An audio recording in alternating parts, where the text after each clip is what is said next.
So how many of you have used Facebook, Instagram, and other social media platforms on a daily basis?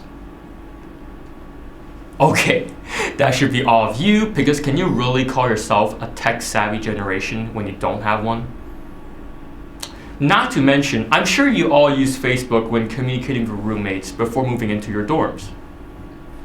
So that just shows how big of a part social media has become in our lives. Every single year, the usage of social media has been increasing very rapidly.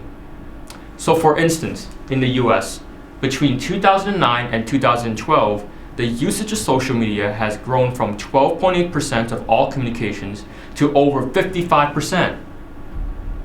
Well, so what does that all mean? It means that social media had a huge impact in the way we communicate with one another. Let's take a little trip back in time. When our generation is growing up, people usually communicate with one another either via face-to-face meeting in a local cafe or via letters and mail.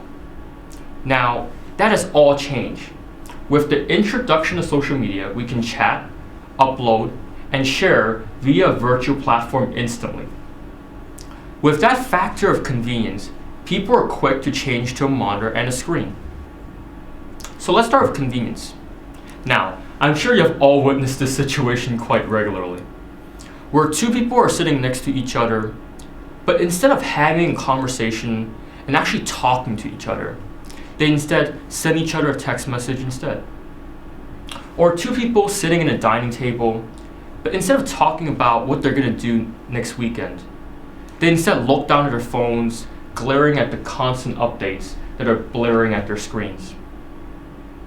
That instant update often put a time pressure on us. Today, we're living in a world where we're all interconnected, and people feel pressure to compare themselves to see what their friends are up to. This competition often creates a vicious cycle between us, because we don't want to be left behind. We don't want to be not connected to the world. A couple of scientific studies have shown that the average Americans between the ages of 15 and 35 have spent an average of 3 hours on their phones daily.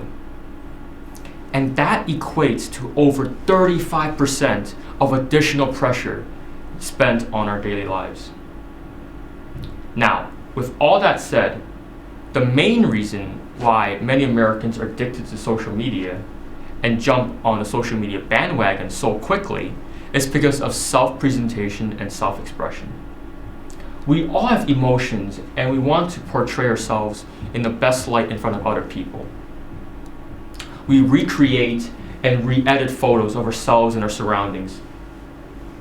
We often take a picture, go back, put some filter on it, touch up wherever that looks bad, or put some sassy comments to go with it. This desire of self-gratification and acceptance by our peers is what makes many Americans addicted and so quick to jump to use social media. So, if social media really is weakening our social and communication bonds and causing us unnecessary stress, then why are we still using social media? The answer is simple: convenience. In a world where our communication is replaced by all that, are we truly communicating? Thank you.